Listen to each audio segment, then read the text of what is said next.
نحمدہ ونصلی علی رسولہ الکریم اما بعد السلام علیکم ورحمۃ اللہ وبرکاتہ۔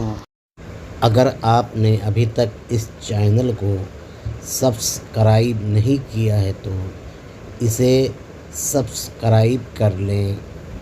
روافض کہتا ہے کہ حضرت عمر رضی اللہ عنہ نے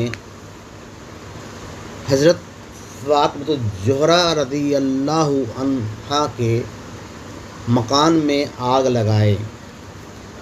میں پوچھتا ہوں رافضیوں سے کہ جو کسی کے گھر میں آگ لگائے گا وہ اس کا رفیق کیسے ہو سکتا ہے؟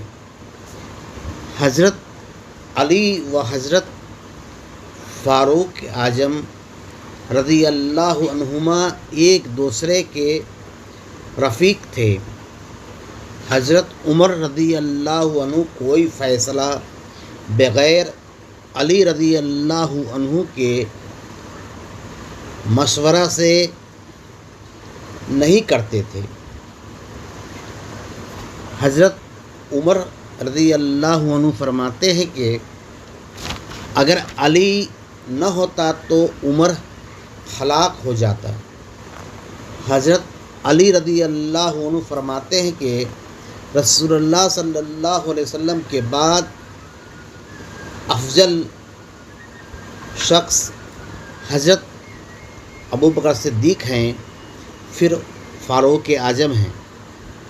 فاروق اعظم رضی اللہ عنہ حسنین رضی اللہ عنہما کا وظیفہ بدری صحابہ کے برابر فکس کیے تھے۔